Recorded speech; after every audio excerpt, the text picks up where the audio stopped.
I'll kick things off. So welcome everybody. Hopefully you see my screen. You see a nice little welcome message on this tug on this last day of May. Maybe my slide will work. So just a reminder, we have moved platforms. Hopefully nobody had too much trouble logging in today. Fingers crossed, this will be a much more seamless platform for our meetings going forward. If you do need to find us, the meeting URL address is very similar to what it was before. It is still usergroups.tableau.com / now it's instead of Pittsburgh, it's Pittsburgh Tableau User Group. So again, please, hopefully, if you're here, that means you've already registered. Obviously, you RSVP'd for this event because you made it in. But this will be the platform, as long as you're in our group, you'll get all of our future communications, as well as you can discover all of the other user groups that exist on the platform. And, there's probably a meeting every day if you'd like to join it. One thing I do want to call out here is that if you would like to present or participate in meetings, all you have to do is go to this little sign up form at the bottom of our page, and we would appreciate it if you would love to give back to the community, share your Tableau story. We have a bunch of different options. Introducing myself, again, myself and Nikki, who you see here, are your leadership team. If you have any questions for us, feel free to reach out to us at pghtug@gmail.com. We can throw that into the chat. Some alerts, some Tableau happenings. I have seen 2 new job alerts. If anybody is in the market and looking, there is a full-time Tableau specialist job at TixTrack. That's a remote job in the US. Again, links will be provided here. These resources will be shared after the meeting, so you don't feel like you need to scramble and write down these jobs if you're in the market looking for them. Also, UPMC Community Care, which Nikki happens to work at. If you'd like to go work with her, they are looking for a systems analyst. So 2 nice new job alerts there. As usual, I also like to share any other Tableau happenings. If you aren't familiar, Salesforce for free has data literacy content both in Trailhead, and they have a data literacy guide. So if you are new to data and analytics, or somebody who would be interested in learning more, these are free links and free content for learning. As well as if you aren't familiar with it, the Data Fam Roundup is basically a weekly recap of the latest Tableau happenings put on. So if you have never checked that out, Google it. You'll get a weekly recap of latest viz that are posted, any contests that are going on. Basically any news related to Tableau would be there. So please check that out. Today, our agenda. You got your welcome and your introductions by me. Then we're going to jump into our speaker presentation. So we're going to hear from Chris, who's going to be talking about map layers and some things that he's done using public geospatial data. And then Luke is going to take us through basically his Tableau journey, how he discovered Tableau and used Tableau to both find his voice and get connected with the community. Last but not least, then Nikki will take us through a TC23 recap. She attended this year, so she's going to give you some highlights of the conference as well as the things that she liked. The other thing I want to point out is I mentioned, offering to be a speaker. One component of that we mentioned at our last meeting was just meeting a member. If you don't really have a topic or you're uncomfortable speaking, but you'd like to introduce yourself to the community or at least share what you do, where you work, we do have that meet a member option. So again, if you go to our homepage and you click on that Pittsburgh Tug speaker sign up, you can sign up to just meet a community member. What we'll do starting at our next meeting then, before the meeting, I'll send you a simple slide. You can give us a picture of yourself as well as fill out some very simple questions, and we'll just introduce you at the next meeting. A nice way to us kind of virtually meet the different and maybe new members of our group. I saw some people posted that this was their first meeting. So if you'd like to come say hi to everybody, you can do so in a very non-pressurized way, unlike myself, just talking to all of you every quarter. Simple slide, tell us who you are in a couple of seconds. So introducing our speakers. So Chris Harrington, who's the president of Shufflepoint. Again, he's going to talk about map layers. I will let them give you details about themselves if they'd like to do so in their intro. But basically, he's going to show you some features and how he has used map layers in some public vizzes. And then Luke, again, is going to show you how to judge a viz by its cover and basically give you his first impressions, give you a little bit about himself, his introduction to Tableau Public as a creative outlet, and then how he joined the Data Fan community and has become a prolific part of the community. So if you have not checked him out, He is on Twitter. He has a lot of amazing vizzes. Go to his Tableau public page. You will not be disappointed. During the session, a reminder, everyone is muted. This platform is a little bit different. So if you do have questions, if you go to the little chat icon at the top, you'll actually see there's subsections. So if you just want to say hi, you want to, participate in discussions, feel free to use the general tab. If you have specific questions for our speakers during their sessions, please put them in the Q&A tab. Nikki and I will do our best to answer those questions either during the presentation if they're related, or Chris and Luke will take questions at the very end of their presentation. But if you want to jot it down while you're thinking of it, feel free to throw it there, and we'll make sure that those get answered either during the session, or if we need to follow up, we'll make sure we get contact information for you there. Like I said, the session is being recorded, and we will share any materials after this session with you. So without further ado, I will stop sharing, and I will turn it over to you, Chris. Okay, thank you.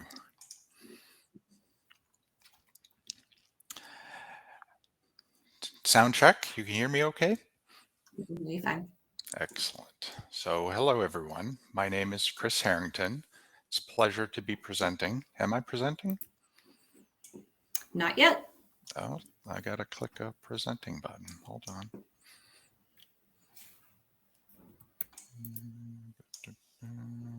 Share screen. Screen. Okay, presenting now, yes? Still can't see your screen yet. Oh, I have to click the share button.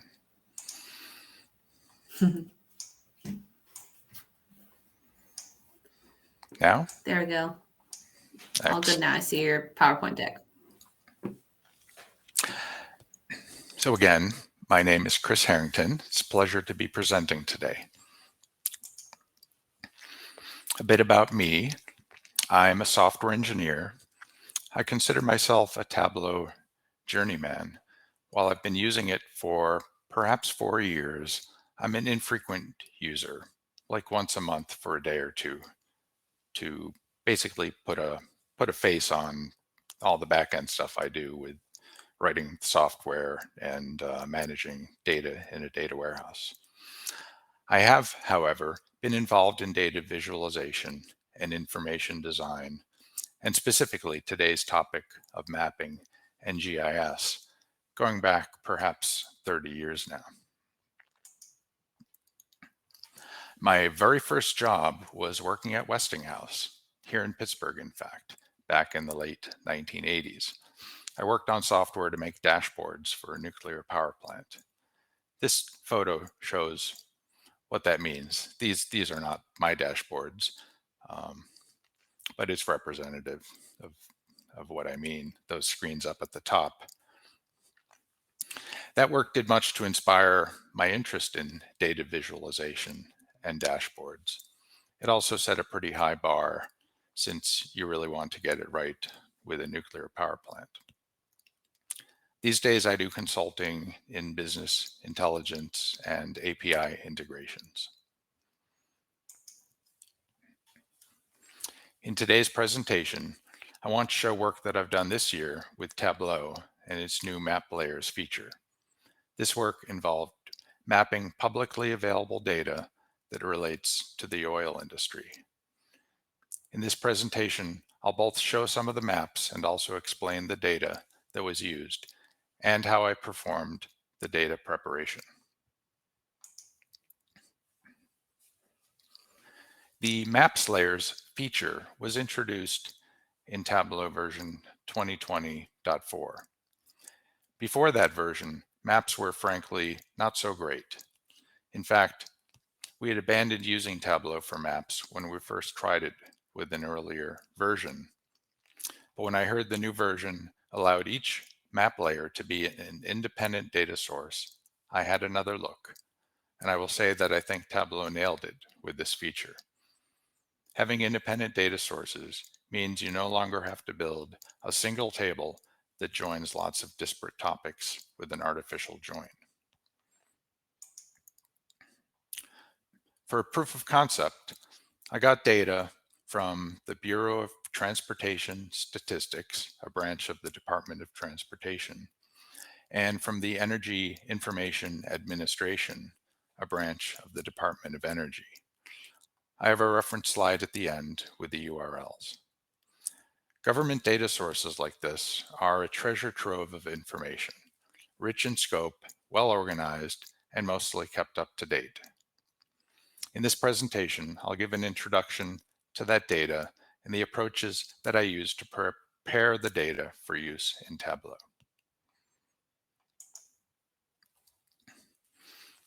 Here's a high-level diagram of my work. The top left box represents the data files downloaded from the Department of Transportation, or DOE. Data includes railroads, waterways, ports, terminals, and refineries. From these files, I generate DDL files with insert statements to load the data into a SQL Server database. In a real reporting scenario, there would also be internal data as well, but I'll only be demonstrating the public data sources. Tableau was used to create and publish data sources and to create some sample workbooks to give the users some starting points and examples. The heavy lifting for this project was the step in between the downloading and the loading of SQL Server, the generation of the DDL files. I'm going to test this highlighter feature. This part right here. That was the hard part. The Tableau part was pleasantly straightforward. I think Tableau did a great job in implementing the Map Layers feature, and it's really a pleasure to use.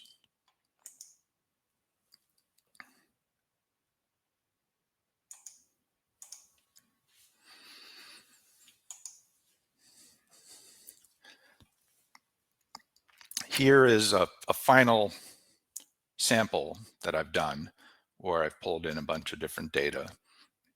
I used as a background layer the EIA pads, these color-coded states. They're districts that the EIA uses to analyze the movement of oil products. It actually originated back in World War II when they were rationing gasoline.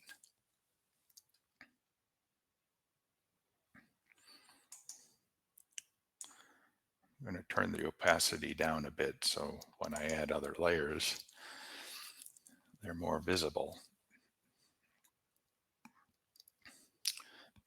When you have map layers, there's a separate mark panel for each of those layers.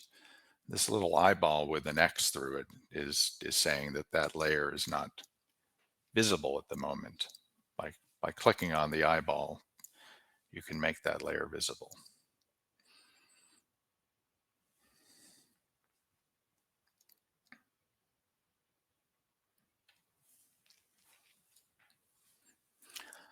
I'm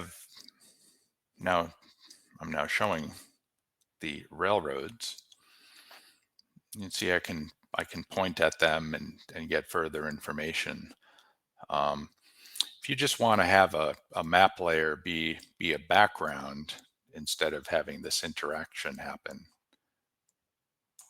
you can open up the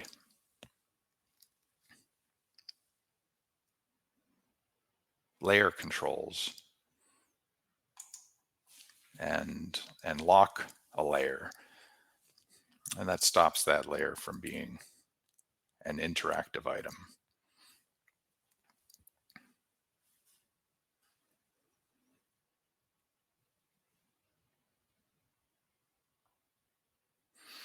And here, just like the eyeballs make a layer visible, that can be done with these checkboxes. I'll add in or make visible the oil refineries layer.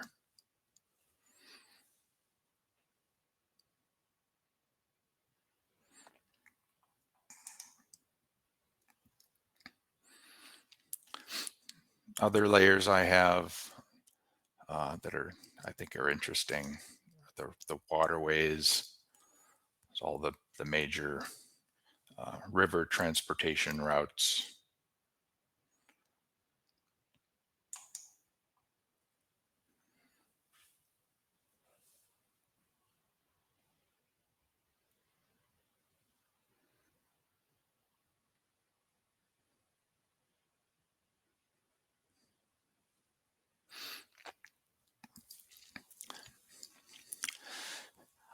With a faster computer than I'm demoing on here, the performance is much better.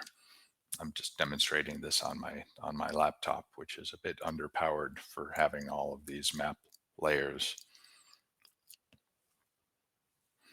So let me show you a bit about how one would build such a presentation.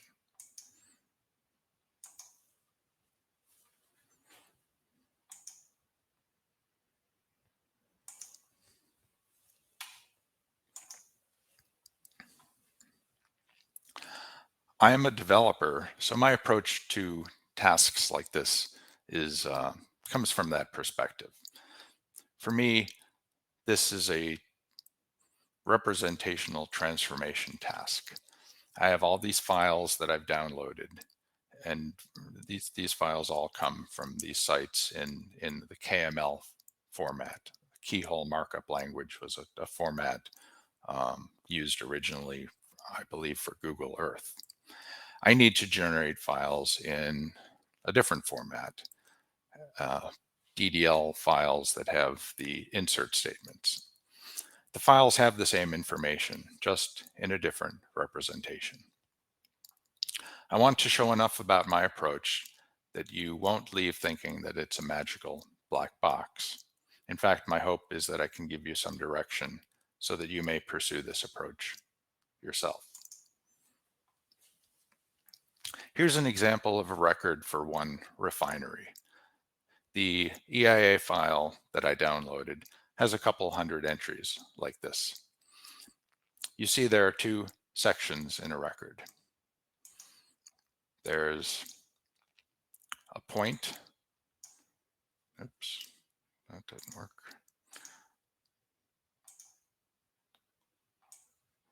There's a point down at the bottom that has the lat-long coordinates that locate that refinery. And there's an extended data section that has information about the refinery. For example, its name, its owner, and a lot of numeric data about the production volumes at that refinery.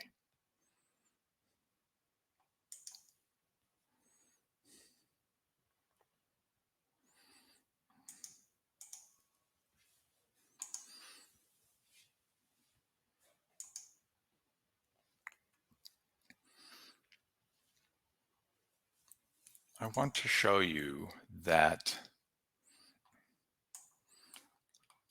one thing you can do with a KML file is directly use them in Tableau. Here I've just dragged that file into Tableau. I'll drag the geometry measure in, and just like that, it makes a map. However, it's not that useful in practice. I showed in the raw KML, it had all this information about the refineries, their identification, their owners, their volumes. But Tableau does not consume, in the current version of Tableau, it doesn't read any of that extended data. So all you get are the points on the map, which it's not terribly useful. But it is something that you can do as a test to make sure that you actually have a KML file that has geographic data.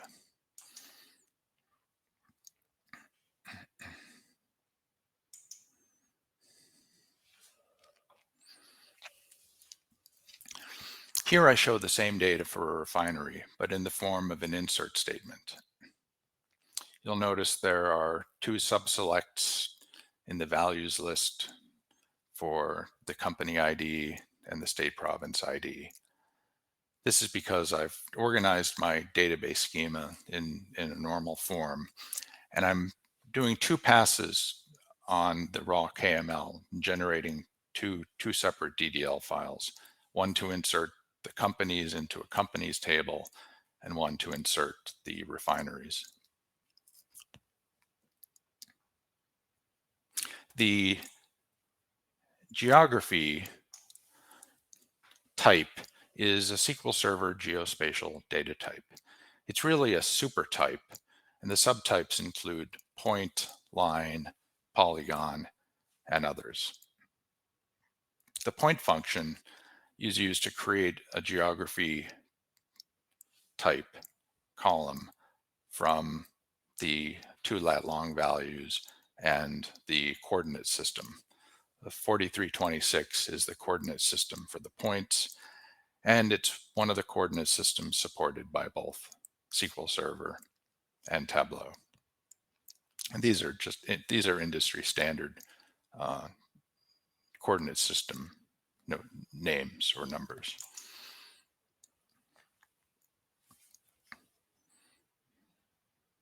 So back to Tableau.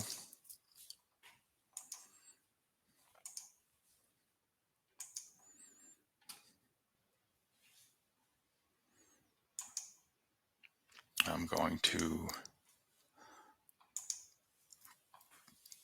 bring that data that I've loaded using all those insert statements.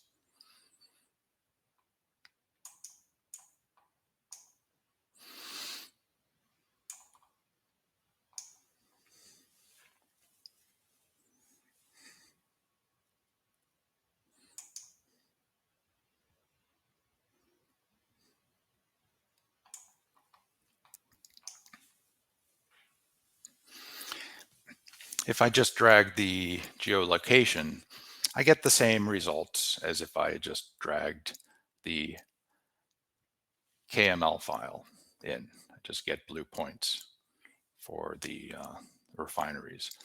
But since I have pulled all that extended data into my SQL table, I now have, for example, the refinery companies.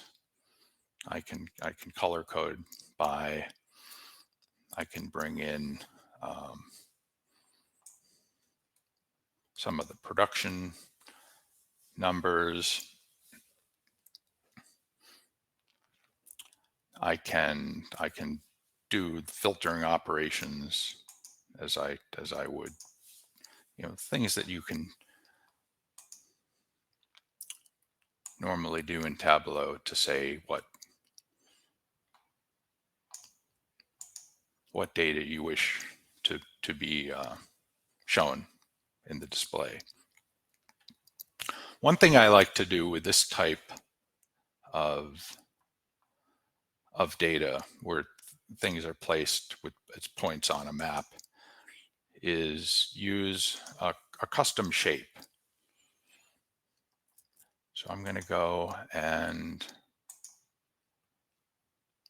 go to the shape setting, and I've made a folder in my Tableau repository with some icons, and I just found icons by using a Google image search.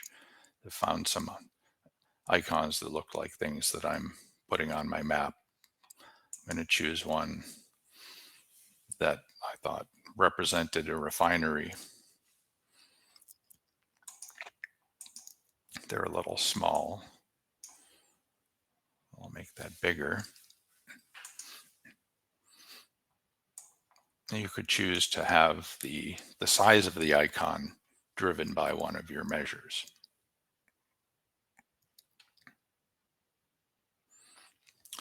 So now that all that extended data that was downloaded is in the database, I can make use of it in my map and my analysis.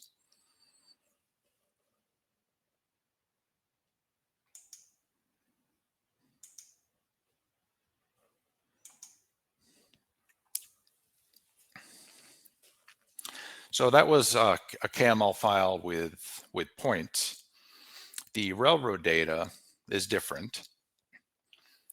It has, instead of a point, it has a line string that has a list of lat-long coordinates that make up the path for the rail line. But the KML has additional extended data about the rail line, including its owner, where it's located, the number of tracks, the length of the segment.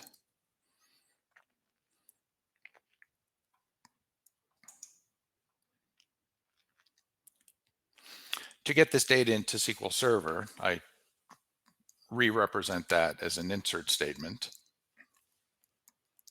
Again, the geography is a spatial data type from that I'm using to represent that in SQL Server.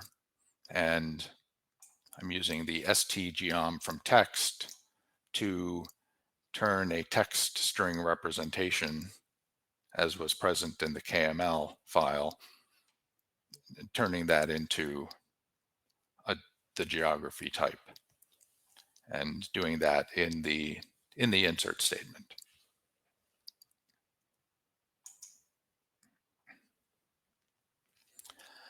I accomplished these transformations using XSLT, which stands for Extensible Style Sheet Language Transformations. This is an industry standard. It's existed for over 25 years. XSLT transforms XML into other things. Normally, it's used to transform XML into other XML, but you can also use it to generate text, which is what I'm doing in the case of generating these insert statements. Briefly, the way XSLT works is that you write a template that will match a given element. The template says what to do with that element and how to process the children elements. The parent element of the refinery place marks is named folder. So I match on that element to put in the insert statement. And then for all the values, I'm applying the templates on the children placemark elements.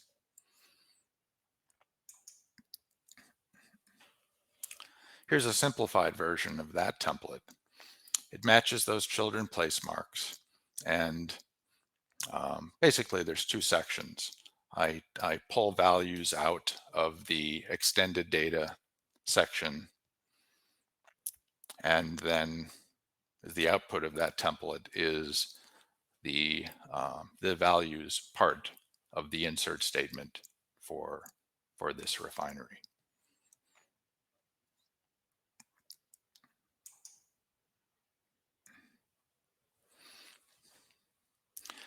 When doing a transform, you can also do filtering operations. So for example, with the class 1 rail lines, for the rail lines, I only want class 1 rail marks, which I believe there are 6 altogether, like CSX, BNSF, CN. I think there are a couple more that I chopped off to make this fit. And this is doing the filter as what's called an XPath expression, where I'm saying which children elements to be included when I apply the transforms. And in English, I'm saying select those place marks where the attribute name tracks doesn't have a 0, and where the attributes named RR owner 1 or RR owner 2 are in the set of these class 1 rail marks.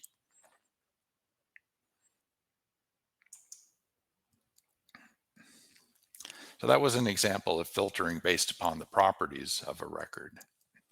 With spatial data, it may also be necessary to apply a filter to the polylines, the purpose being to make line segments with fewer points. I'm using a common algorithm for that, the Raymer-Douglas-Pecker algorithm. This shows graphically, you have showing at the top, it shows an original line, and its intermediate steps is showing this recursive algorithm where it's deciding which points are not adding enough information to keep. And at the bottom, it's showing the resulting line where 3 of those points have been eliminated.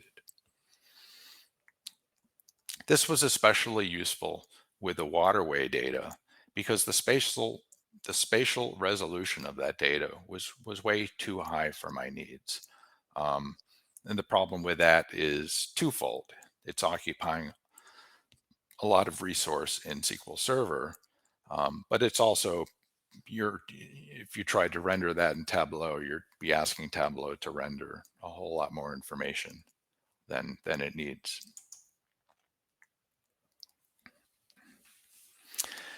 Implementing this in Tableau in XSLT was pretty elegant because of the extensibility feature of XSLT.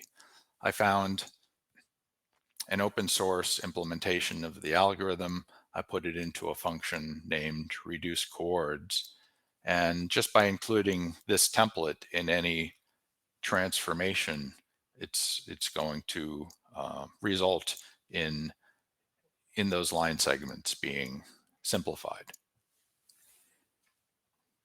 The second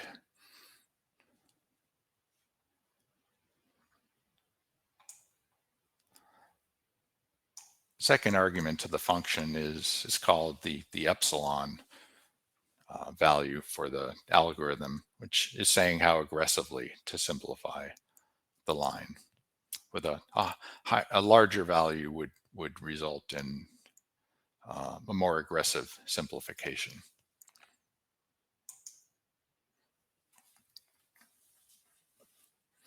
So going back to Tableau,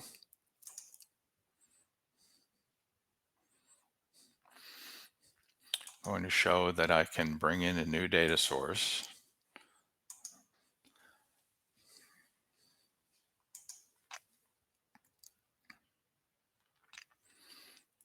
With the rail lines.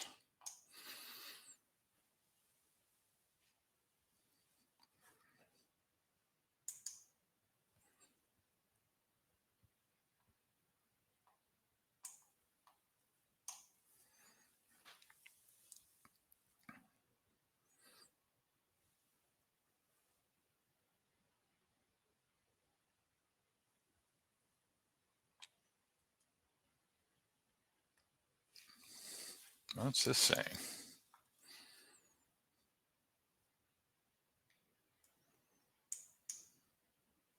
Yep, maybe I missed. I have to add it, specifically drag it onto that target. Still complaining.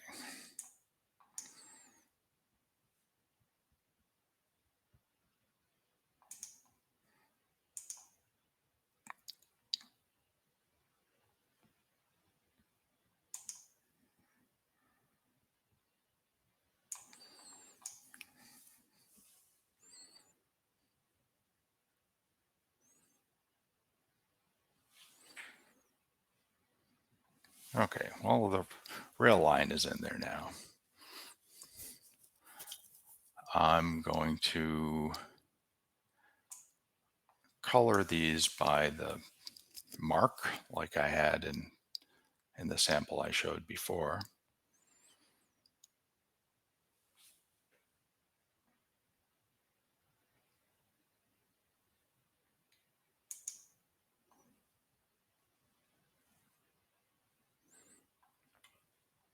I think I'm just going to close this and start over.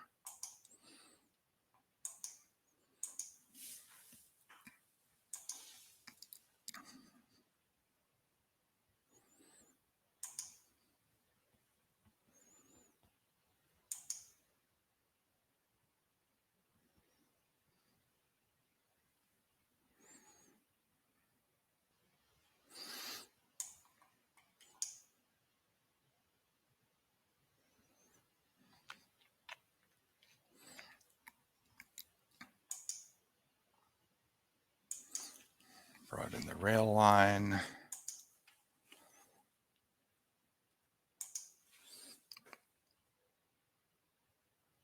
And bring in the refineries.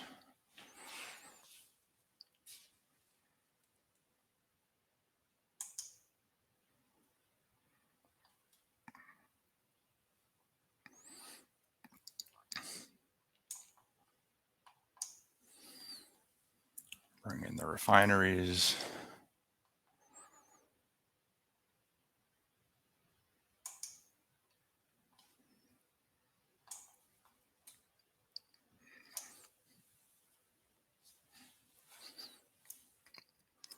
Bring in the rail lines.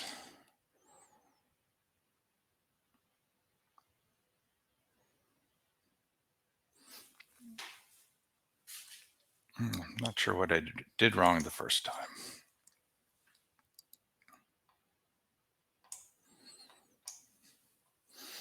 Color code the refineries by the company.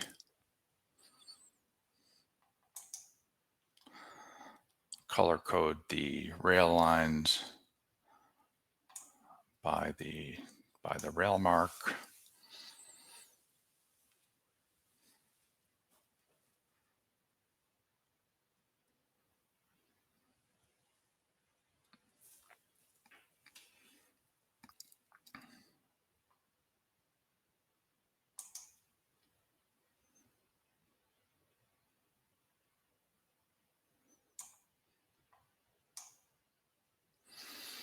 I'm going to zoom in on the map. A good test to see if you think you have sufficient resolution when you've filtered down the points is to zoom in. So I've zoomed in on Chicago and to get a sense of how detailed that is.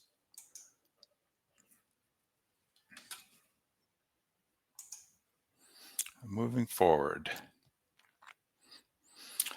So that's a really quick introduction of both using geospatial data in Tableau and showing you the approach that I used to get that data into SQL Server. So I wanted to preemptively answer the question, could Tableau Prep, for example, be used for this processing? I think the answer is no, because I don't think there's any extensibility mechanism to, for example, add this polyline simplification algorithm. However, there are some GIS utilities that do have this feature, and I have a bullet on my reference slide that lists some of those utilities.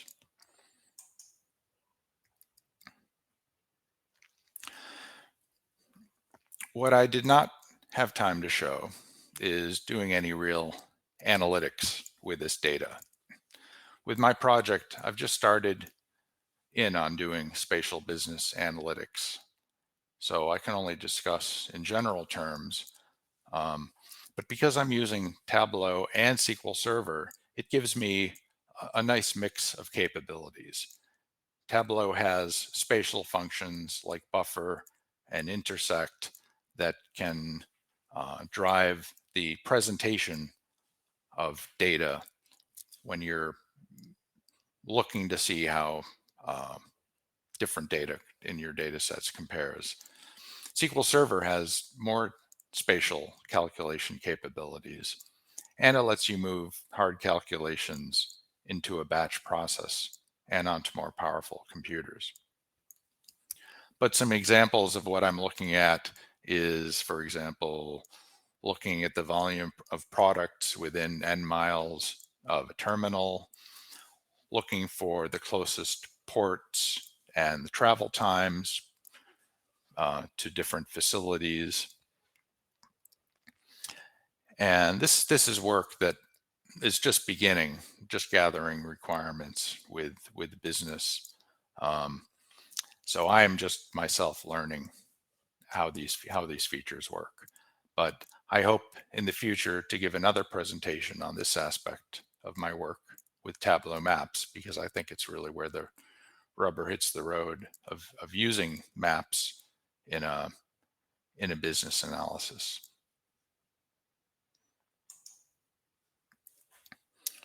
That completes my presentation.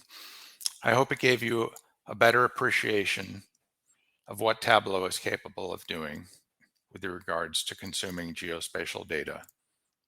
There's a great deal of publicly available data that lends itself to mapping. I'll say that we as taxpayers fund much of that data gathering, so it makes sense for us to use it in our applications of Tableau. And I'll say again, I think Tableau has done a really terrific job of making it possible to use the data that has geospatial data types. I didn't have to do anything other than put the data in to SQL Server using the geography data type.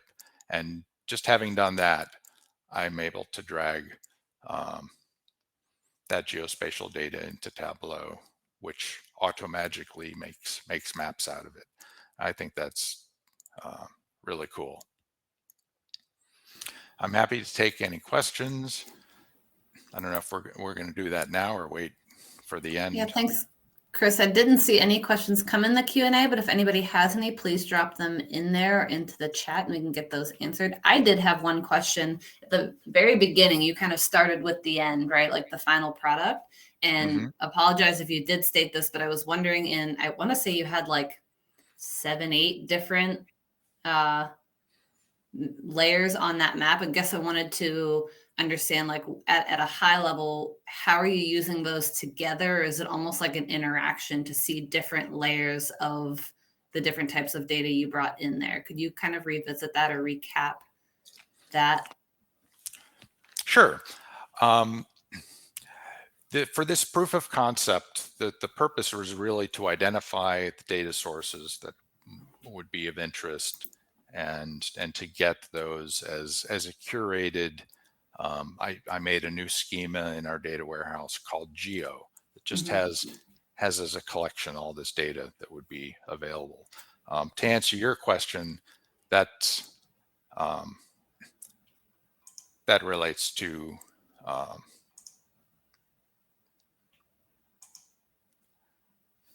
this point, that I've just started to do such analyses where I'm looking at the interplay between those different data sources. Okay, so it was pulling up the different map layers and viewing that, like that was the exploratory phase. Correct. Fair assumption. Correct. Understanding the capability of Tableau to do to use these map layers, to understand the performance implications. Like we have some users that are just using the web version of Tableau. Does it perform well enough to put up multiple map layers? So that was really the purpose of this first pass, was just to understand how to get the data into Tableau and what are the limitations of doing so. Cool. Thank you very much, Chris. I didn't see any questions come in. Again, if you still post them, Chris should have access to also answer those if you want to ask them afterwards. But at this time, we will turn it over to Luke.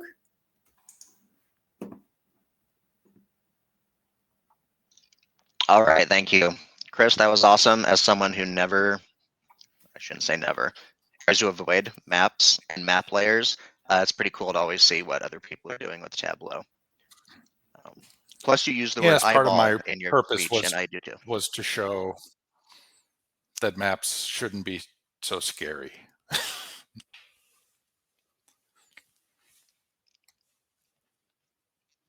Okay.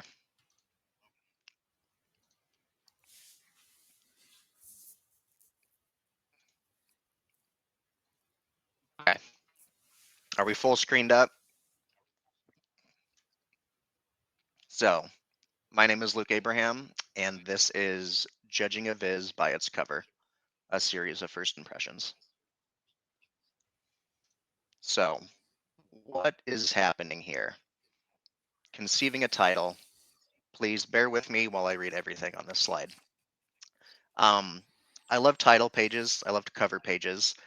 Perhaps I have a short attention span or am easily pleased, but in a visual medium where there are often many others doing the same thing on the same type of see it and move on platforms, that title page or that first impression always goes a long way in earning the eyeballs of your audience. When I create data visualization or a viz, as I will say, and if you're not used to that word, I was not at first. It sounds weird, but if you say it enough, you'll get used to it. But anyways, when I create a data visualization, I often start with a very loose idea of what I want to do. And regardless of what topic I want to tackle or charts I land on, it isn't really until I finalize that title or cover of a viz where I truly know where I want to take the visualization. I find it helps set the theme, the tone of a viz. And once I can get those things down, it starts to influence and let me know what colors I need to use, what layout I want to go with. And of course, always after countless hours of second guessing myself, I land on something that I'm willing to publish. So let's take a look at some Tableau First Impressions, me as a user, some of the platforms used to publish, and some of the titles and covers themselves. So the agenda or what lies ahead. I'm going to start with a biography, a couple slides about me, a few slides about the platforms, Tableau Public, the DataFam community, and Twitter. And then we will jump into, I have 8. I took 8 of my vizzes. We'll look at the title sections of each and kind of what I felt made them successful uh, when I made them and when I finally published them. And you'll find, I guess I just want to give a heads up. So these title pages worked for me. I always need to be the first audience member I please, if I'm being honest, before I publish something. If I'm not Hey, happy with Luke, it, yeah, should we still see your first slide? no. Do you? Yes, we still just see the judging of Viz by its cover. No. Okay. Okay. But you've heard me talking this whole time. Yes. Do you see this? Now it has changed. I see what is happening. Okay. Let's see how well I can do without my meeting notes. And then it may get bumpy, but we'll see. Okay, this is the big thing I just read right here. And then we are on the agenda here. So, like I said, biography, a couple slides about me, platforms, and then we're going to jump into the titles here. Okay. So, biography. It's me. Hi, I'm the speaker. It's me. So, my name is Luke Abraham. I was born and raised and currently live in Iowa. So, rest assured, all the info you're going to be getting here is very well traveled and can be put to good use. I have one wife, 3 kids who always help me keep Tableau top of mind by always asking me, "Hey, what is it you do again?" And I am also a Tableau Public Ambassador. I got that about, I think it was September of last year. So that was very exciting. I had been using Tableau for about almost a year and a half at that point, putting stuff out on a consistent basis. And once I got that title, that meant a lot to me. And then recently at the latest Tableau conference, I won a Vizzy Award for Data Storyteller. So uh, that was awesome. I went to school for an English degree, so it was nice to see that English degree finally pay for itself. Um, but really, it's awesome to know that I can take what I love, which is writing and storytelling, and combine it with a tool that I use pretty much every day and means a lot to me and has gotten me to a good point in my life professionally and creatively. Another thing about me, most of my prominent vizzes, I would say, are long form vizzes. What this means, uh, it probably means I need an editor, but really it means that basically lots of scrolling. Once I jump into a viz, I pretty much max out that height at 10,000 and make sure I can fit my narrative in, my text, my images, my charts, all that stuff. And then I reel it in from there if I don't need all that space. But basically, I like the flow top to bottom of a typical narrative or story. Wordplay, as alluded with the long form. I like to use a lot of words. Even though Tableau is a visual tool, I do find that words carry a lot of weight. So I like to play with titles, play with quotes, um, all that fun stuff. And then dark backgrounds. I I feel like dark backgrounds was one of the things I was initially known for. I did a lot of dark background work. I'm sure there is eyeball science as to why dark backgrounds work the way they do, but if I'm being honest, I just thought they looked great. Colors popped, even text popped, charts popped, just sitting on that kind of black nothingness. It just, oh, I've always felt it just looks way better. So, speaking of backgrounds, here's a look at my professional background. So, I actually graduated college with an English degree in 2007 from Iowa State University. And like any English degree graduate, I ended up working at Dairy Queen for a year in my college town. But after that, I landed a job at Wells Fargo as a temp doing just basic reporting. I actually wasn't even reporting, it was basically inventory for documents. But after a few months, I started doing basic reporting just with Excel.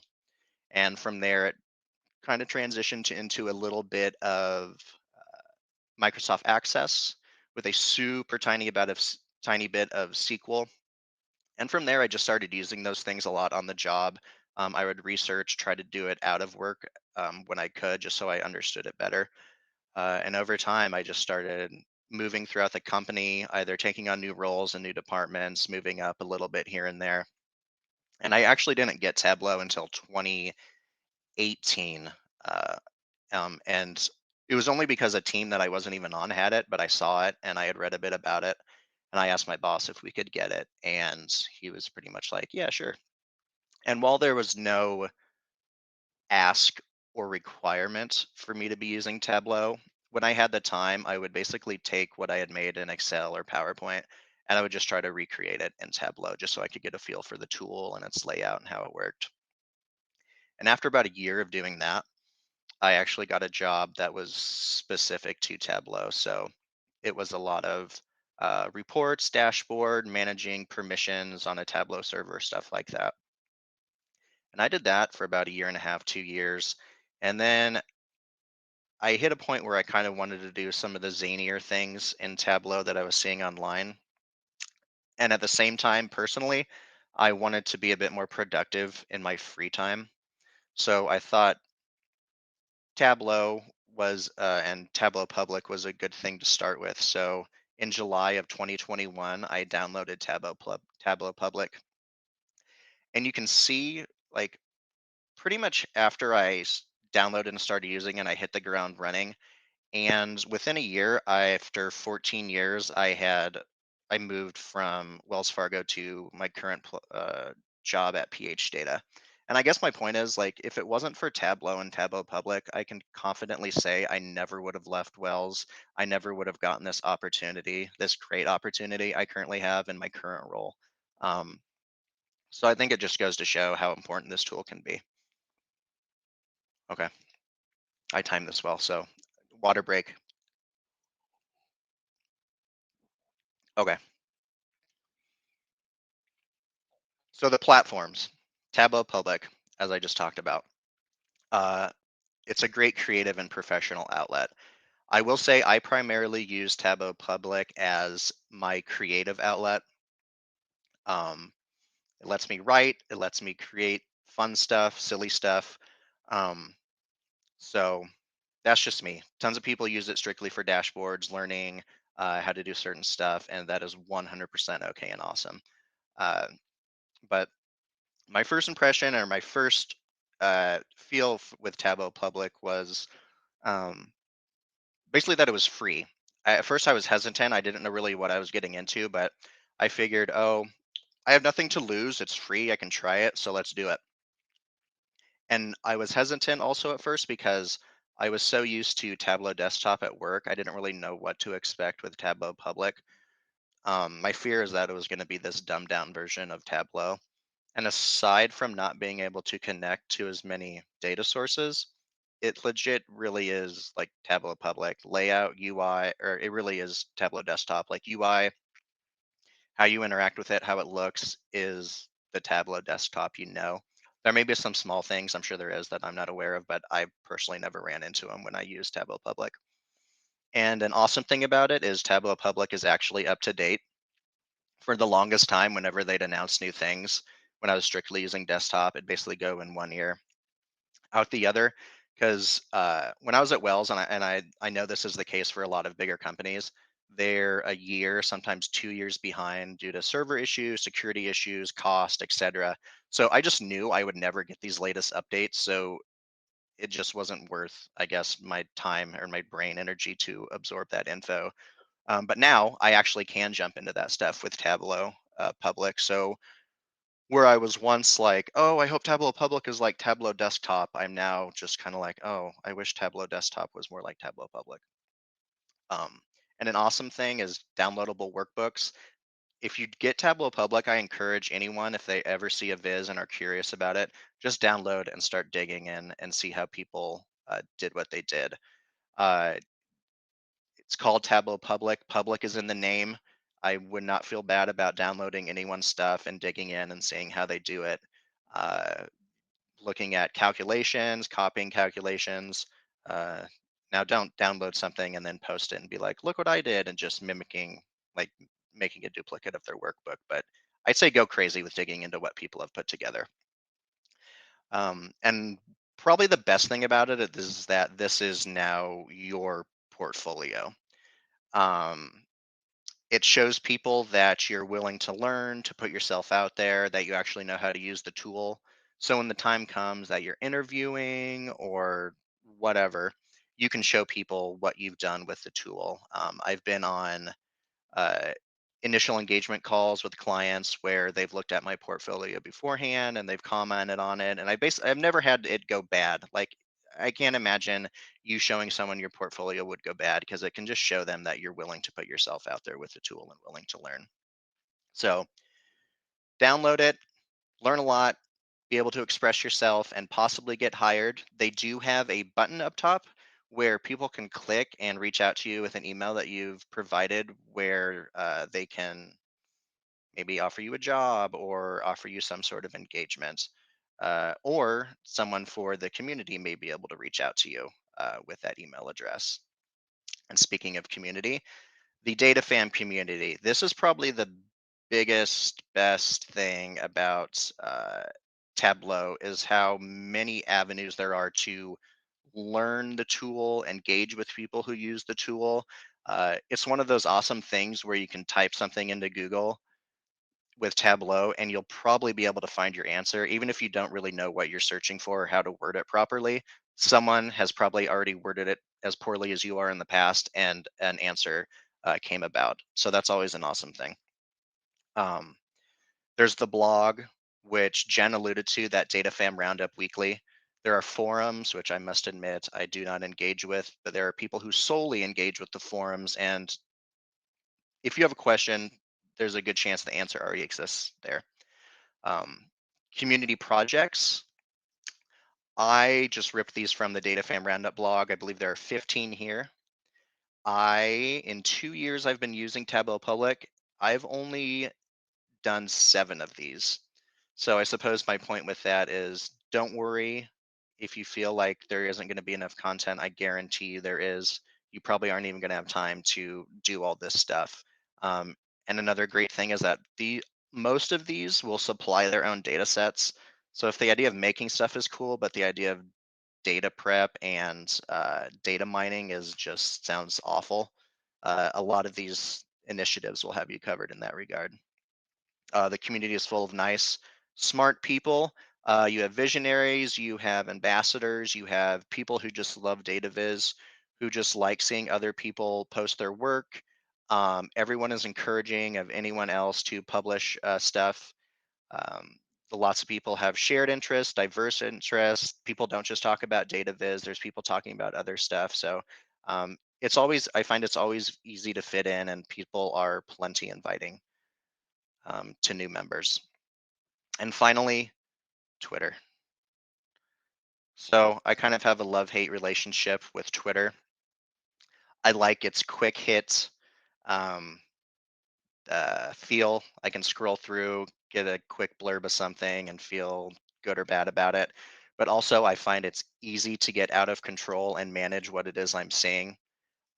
My feed started as data viz, and now it's this bizarre combination of, like, I don't know, political, crypto, weird stuff that I try to limit. I'm sure there are tools in the tool to help me limit that, but I don't have the energy to engage with that yet.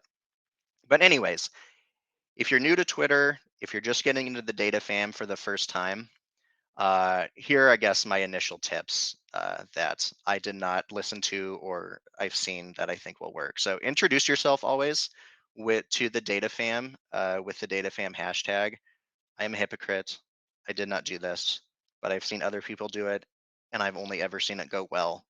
The people in the community are always excited to see a new voice. They will retweet you. They will welcome you. They may follow you. So don't be hesitant to introduce yourself. Uh, Also start following people. They may just follow you back instantly out of habit, but at least they'll see your name. They'll get that familiarity. So when you do post, maybe they're like, oh, yeah, that person. When you do post a viz for the first time, definitely let people know. Um, that kind of goes with that first bullet, but they love a new voice. They're excited for people to kind of overcome that barrier, that potential nervous they may have of putting themselves out there with a viz. So they're always encouraging for people to get their new voice out there. Always screenshot your viz in your tweet. I find a lot of people, and I've done this on occasion, they sometimes don't click the link to actually go see the viz on Tableau Public. And I think that's just the nature of Twitter. A lot of people are just on their phone scrolling through, and also Tableau Public mobile can be hit or miss. So um, if you can keep them in the same tool by including screenshots, that always goes a long way, and also just makes your tweet stand out more. So you have a tool where people are sometimes scrolling through hundreds of tweets in a given session. If you have an awesome still or an awesome screenshot of your viz that makes it stand out more, that is definitely all the better. And as you can see, here's my first tweet ever. That one at the bottom was for a Makeover Monday. And I initially, when you put a quote in, or a URL in, it makes a thumbnail. I think I just deleted the thumbnail picture. So my tweet was just a body of text with no viz in it. And then the next day, I did the screenshots, which of course got cut off by Twitter because it crops images a certain way. So be mindful of that. Okay, enough of the platforms. Water break number 2. Okay, on to the titles themselves. Here we go. So, in a title, using an image to set mood. So, I find mood is definitely helps invite an audience member. It helps, like, I don't know, basically get them in the mood to look further at a viz.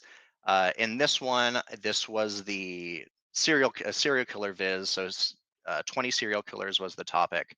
And I knew I wanted to keep it serious and kind of respect the topic, uh, and at the same time use images to set a given mood. And I typically find images to be very hard to work with. They come with a lot of color, they come with certain shapes, which can be contrast and be at odds with, like, the charts you have or the layout you have. So I kind of played with that here by keeping the images black and white to keep that subdued, kind of serious, timeless feel to it. Uh, and I knew most of my images were going to be some sort of rectangle. So I actually made the uh, title page itself exist in a rectangle, which I then played with throughout the rest of the viz. Each section is built into a rectangle. And also I included a circular Sankey chart which I always thought looked pretty creepy regardless of what sort of data set you were working with. So I kind of wanted it to make it look like an eyeball where the inner dots of it are the serial killers and the outside are the victims, and it goes from youngest victim to oldest victim. So I just kind of wanted to play off that creepiness factor with all this. And of course, I put a content warning in here just so to let people know from the get-go, hey, this is kind of a heavy theme dealing with serious subjects, so they can bow out now if they want to, or keep going if they want to as well. So that is my mood setter title. And a title to set tone. I hated this data set. I messed with it for probably 3 weeks, just making it and rescrapping it because I didn't know what I was even saying. Like all I kept landing on was, yes, these people are rich. I get it. I couldn't really put a unique spin on it or something that I wanted to publish. So finally, it was just playing with the words itself. I knew they were rich, and so I think I was fed up, and I just added a layer of sarcasm in there and wrote, "They're just like us." And whatever it was, that did the trick for me. I was like, okay, I can definitely work with this. So when it comes to design, even just depending, not even how it looks, just playing with the words will let you know what direction you want to take this is, and will in turn let the audience know the direction you're taking it. And of course, I ended up did putting a visual in here.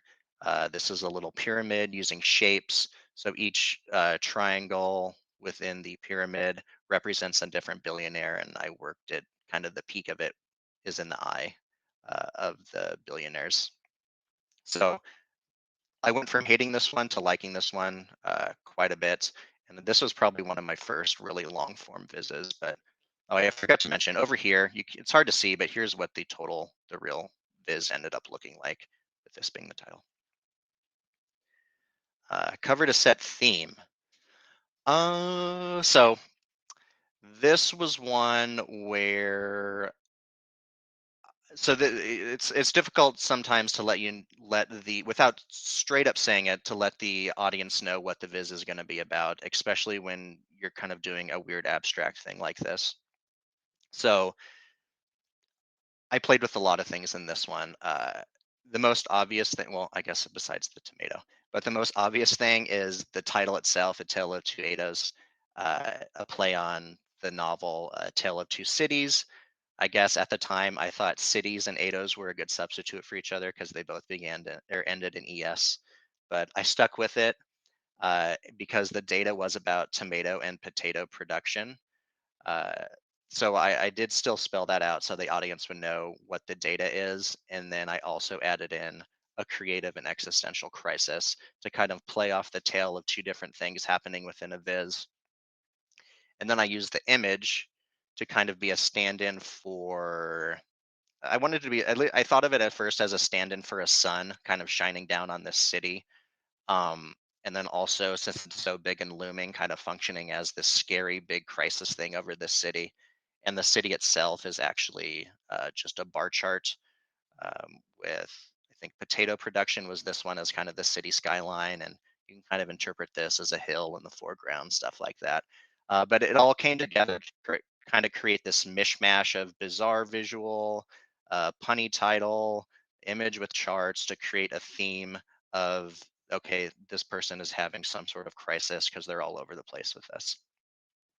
And so that's where I landed with my theme viz, and the final output was as such. Okay, a design as parody. So this one, the title really ended up being just the whole viz. This was a back to viz basics viz that was looking at how tall the tallest buildings in the world, I believe, or at least it had to do with tall buildings. And I didn't really know what I wanted to do at first, so I made something I usually do is I take the data and see what kind of charts I can make, what the charts look like, how I feel, what I can make out of them visually. And I immediately thought of like a city skyline because of the data and what I was able to make with the bar chart itself. And so once I did that and just made it black, it just reminded me of those posters you would see of like a tree growing in a desert, or I don't know, a lone goat on a lake, or a cat hanging on a tree branch, and it just reminded me of those motivational posters. So I leaned into that big time and made the entire title and entire viz about that. And one of the things that made this work was the user interaction. A user could go in, they would click here and they'd get a set of options. They could choose different backgrounds. They could actually change the order of the buildings. Then they would choose a topic and they could punch in a random number, and it would give them a random quote on said topic. So from a title standpoint, it was just cool to parody this. People could look at this and be like, oh, it reminds me of those one things. So that's always effective. Okay, water break. I actually don't need it. I'm doing better than I thought, but it's here, so I'm going to drink anyways. Okay. Title to surprise. I used a bad word to shock and draw attention to the viz. It's true. Um, but I feel it works because the topic of the viz itself was denied license plates, most of them on because of how naughty or inappropriate they were. So this was used to just immediately draw attention to itself while at the same time being about what the viz itself was about. And as I tend to do, I still spelled out what I'm doing in the viz with denied license plates of Oregon in the year 2022. And of course, content warnings. And since it was kind of a more playful inappropriateness, I guess, I don't know about that, but I said it. I made the verbiage of the content warning um, a little lighter than just content warnings, such as using cruise words, sex stuff, reading, just stuff like that, still playing with the topic at hand. And then I worked on a tiny little chart to put on the license plates and the road itself, functioning as a transition into the greater body of the viz, which was once again a dark background viz. So I don't know. If you ever need to shock, that's a good way to. If you never get people's attention, shocking or surprising them sometimes does the trick. And a chart in disguise. So I do this a lot. I may have done it in all the vizzes I've actually shown so far, but I like to see what like real world objects I can make with the data that I'm playing with. So in this case, I had this black mountain, which if you just look at it, actually kind of looks like a black mountain range. I was surprised at how well it turned out. But it really is just an area chart of the data I'm using. And I don't use any titles for the charts. I don't use any labels or axes or anything like that. I don't really want to say, hey, this is a chart, because I don't really expect people to use it as a chart or really gain any information of it. It's just a way to marry the data and the viz that much more. Um, so yeah, and also with the white fog, once again, I'm kind of using my title to then transition into the body of the viz, which starts with a white background and actually goes back to black ground once it gets through the mist. And a chart is decoration. Sometimes charts aren't really worth interacting with. I find they can, and a lot of the times, if that's the case, I cut it from the viz entirely. But some charts are abstract enough and turn out unique looking enough that I feel they're worth putting in. So I'm kind of calling those charts as decoration. This was really just a simple. It was a radial chart that is basically inverted, and it represents 5 members of my family who have passed away, where each line in the radial is a year of their life, and it starts small with for the first year they've been alive and gets bigger for each year they've been alive, and then resets back to 0 once they passed away, and it moves on to someone new. I would never expect someone to go in and use this thing and understand what it's doing or how to use it or read it or anything like that. But I felt it was core enough to the theme of the viz, kind of that abstractness and that I felt it worked good just strictly as decoration.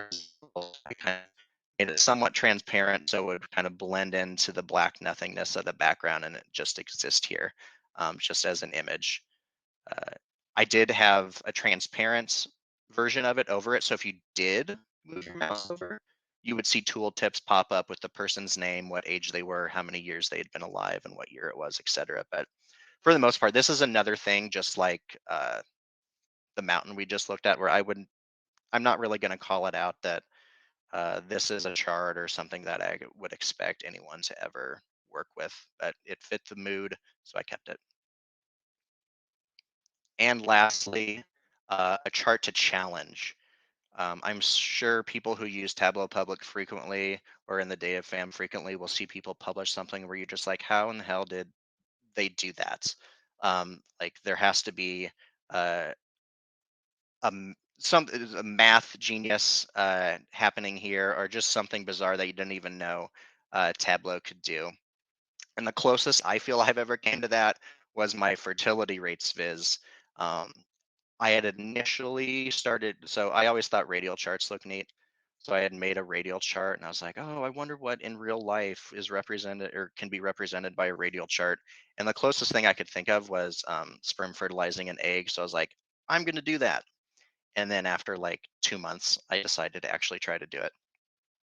And so what I ended up doing was really nothing too crazy. I kind of brute forced it or just kind of used the basic functionalities within Tableau, using their shape functionality and really just the size and color functionality. But what I did was, so you have 360 degrees in a circle, and I had like 230 countries or areas to work with that had fertility rate data.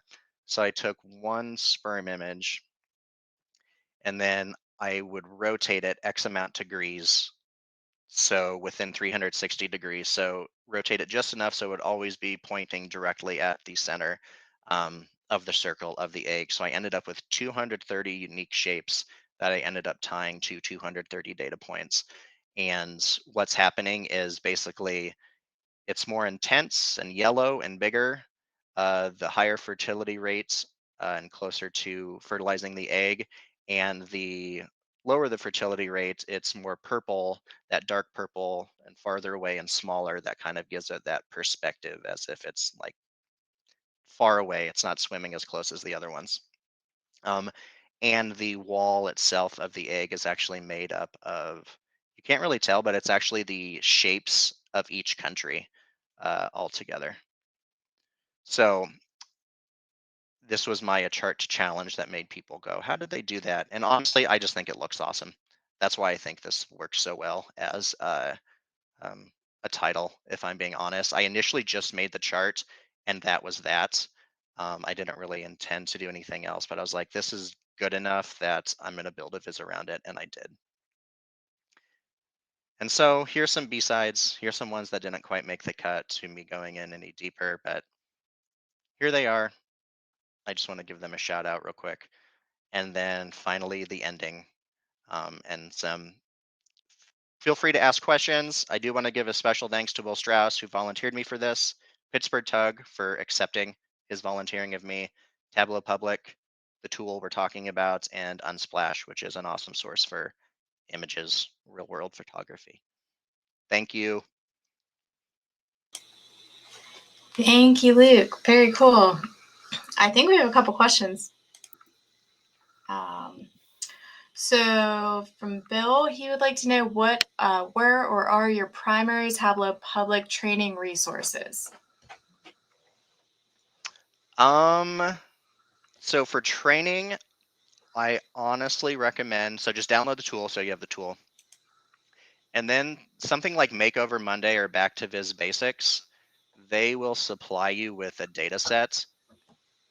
And I would, so if you've like, I don't know how familiar you are with Tableau, but just get connected to the data sets and then just start playing around with the UI. Honestly, that's how I did it. I was just like trial and error.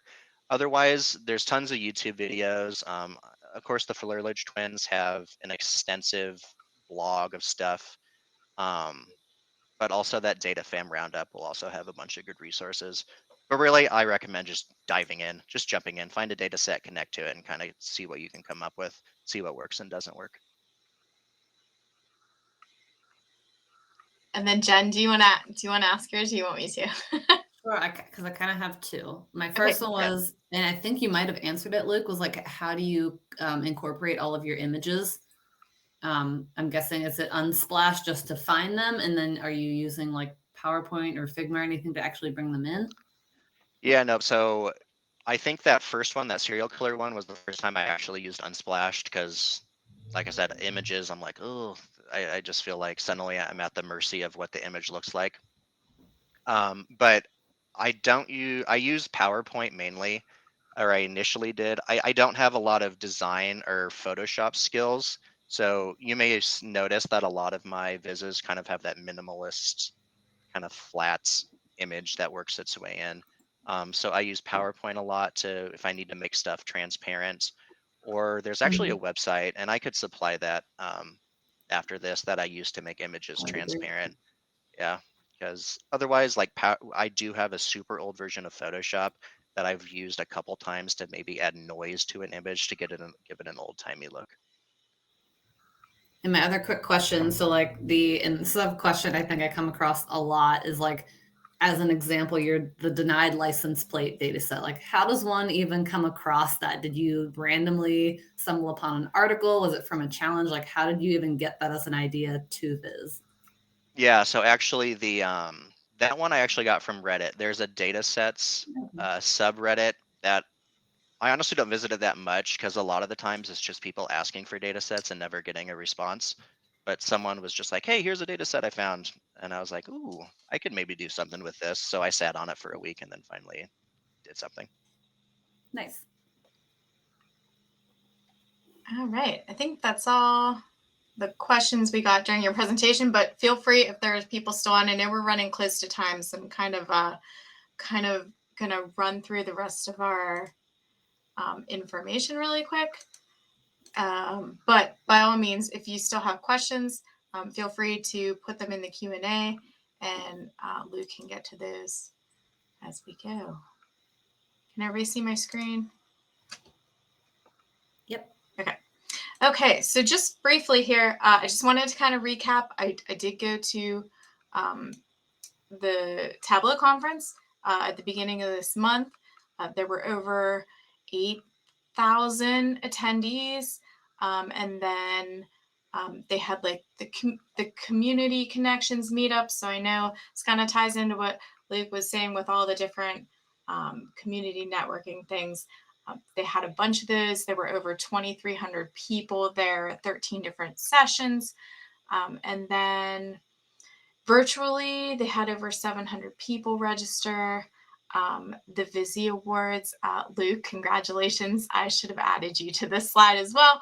But the tug of the year, I thought it was pointing out the analytics tug. And I've been to several of those. They're very interesting. So a shout out for that as well. And then I'll just point out my favorite session that I thought was by Laura Madsen, and she did a session on the data superhero and its impact on data-driven culture. She was a really good speaker. She's been at prior Tableau conferences, so if you get a chance, if you see it on Salesforce Plus, by all means, she's just a phenomenal presenter. And then if there are people who either virtually or attended in person, if you have things from the conference, feel free to add that into the chat to share with others. And then, so just kind of some brief things. So the keynote highlights, the next conference next year will be in San Diego, California. There's some new releases that they had, Tableau GPT, Tableau Pulse, which is kind of like an interesting way to group different things together. They did like a little demo of that. Some new connectors. I just put a couple here. The one that I was kind of excited about was SharePoint, because we use that a lot at work, and I think it'll be useful. And then tying into Chris's presentation, the geocoding. So previously, if you had address information and you would just bring in the standard geocode that Tableau has, embedded, it would just do that at a zip code level. So they're now going to be at an address level. And then the image roles, which they just introduced into desktop, I think at the beginning of this year, they're now going to add GIFs to that. So these are all up and coming. They're not currently available, but supposedly by the end of next year. And then alt text available for vizzes. The Iron Viz, Paul Ross, please check him out on Tableau Public. All of the finalists were really good.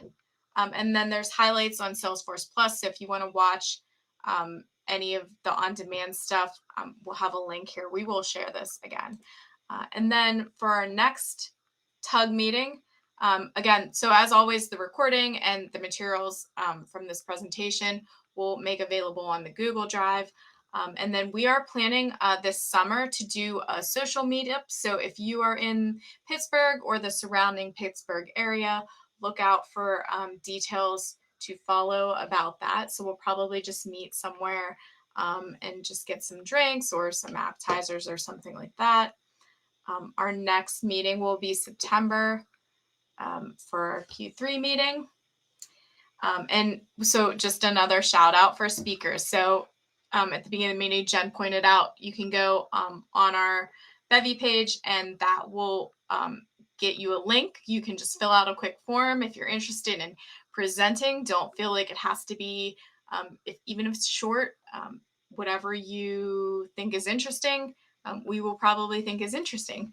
And so that, and then our email, which I also did put in the chat as well. So if you want to reach out to us about anything, feedback, I don't like this, I want something different, recommendations, we take all kinds of, we like emails. So, and then just another plug, we are going to randomly after this meeting choose a winner to win the bag. And so if you've signed up, which obviously you have, you'll be eligible for that. And one thing I'll add, both Chris and Luke, today was their first ever Tableau presentation. So please give them a round of applause. And hopefully that is evidence to anyone else that it is not scary. You can do it too. So thank you both again for speaking today. Yeah, thank you. Thanks to everybody for joining. Take care, Thank everybody. you. See you next time. Bye-bye. Bye.